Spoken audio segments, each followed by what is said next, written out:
macaamiishadanu jecelnahay meel kasta aad joogtaan aad iyo aad baad u mahadsantihiin kusoo dhawaada Cadaani Cosmetics hoyga kariimada dabiiciga ah aad baan idinka mahad celinaynaa sida quruxda badan ee markaas aad noogu xiran tihiin soo dhawaada mar kale saaka waxaan idin haynaa alaab aad iyo aad u cajiib ah oo loogu tala galay bariga waxay ka kooban tahay laba qaybood aan soo horeysiyo qaybta ugu horeysa isla markaasna loogu tala galay marka hore jirka inay ka saarto unugyada dhintay ama dead skin-ka waa qaybta jirka nadiifinaysa haddii aan idin tuso marka ugu horeysa kani waxa weeyaan saabuuntii Moroccan-ka ahayd kanina waxa weeyaan waa borderkeedii ama waa whiten xinihii oo markaas iyadana loogu tala galay inay jirka whiten u samayso tusaale yar baan ku siinayaa saasaad odhanaysaa saabuunta anigu tusaale baan kugu tusayaa oo waa in yarba saabuun aan halkan saaray saabuuntii Moroccan-ka ahayd iyo xinaheedii ama borderkeedii loogu tala galay jirka inuu whiten-ka siiyo saasaad odhanaysaa sidaas jirkaaga ugu masaajeynaysaa si ay si fiican jirka u kilin garayso waa saabuuntii iyo borderkeedii saasaad ugu masaajeynaysaa jirkaaga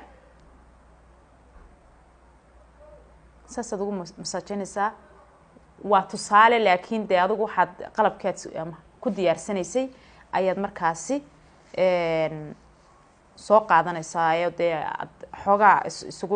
si aad isugu darsato xoogaa laakiin imika anigu dee in yar baan soo qaato tusaalaan kugu siinaya laakiin waa inaad jirkaaga sidaa ugu masaajeyso ilaa ay ka qalalayso oo ay burburayso waayo imika waad aragtaa wata saas oo kale way burburaysaa marka waxaa la doonaya jirkaaga inaad xoog ugu masaajeyso si uu jirki si fiican u kilin garaysmo kanina waxa weeyaan iskaraabkii asagana waad ku darsanaysaa oo markaa si fiican baad isugu laaqaysaa kana sidoo kale waad ku darsanaysaa marka labadana way moorsan yihiin laakiin labadaasaan tusaale idinku tusay dhammaantood intaasaad isku geenaysaa si fiican baad isugu masaajeynaysaa si uu unugyadii dhintay jirka uga baxaan sababtoo ah qorax iyo waxyaabo fara badan baa inagu dhacda intaas markaynu jirkeena ku samayno jirkeena wuxuu noqonayaa mid qurux badan oo nadiifa isla markaana u diyaarsan in aad mariso lowshinkii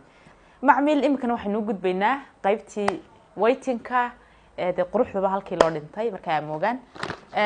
waa creamkan iyo labadan boomaato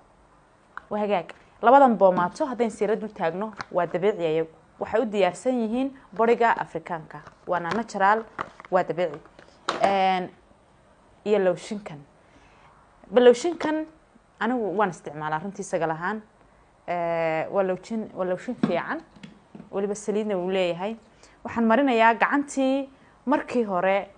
aan mariyay saabuunta iyo borderkeeda iyo labada gacmood waan iska marsan karaa xaqiiqda kale anigu waan arkaa markaan saabuuntii iyo xinaheedii whiten-ka lahaa aan si fiican ugu masaajeeyey gacanta waxay tahay gacanta kale ka qurux badan waliba intii aan mariyay marka gacantii sidan bay noqonaysaa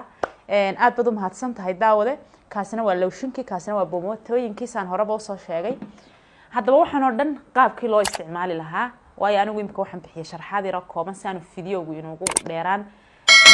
sidii loo sharaxi lahaa oo dhammaystiran waxaad ka helaysaa howlwadeennada Cadaani Cosmetics ee goobta ku sugan ayagaad u iman doontaa ama waxaad la soo xiriiri doontaa lambarka shaashada ku qoran ee qaybta daryeelka macaamiisha aad baad u mahadsantahay daawade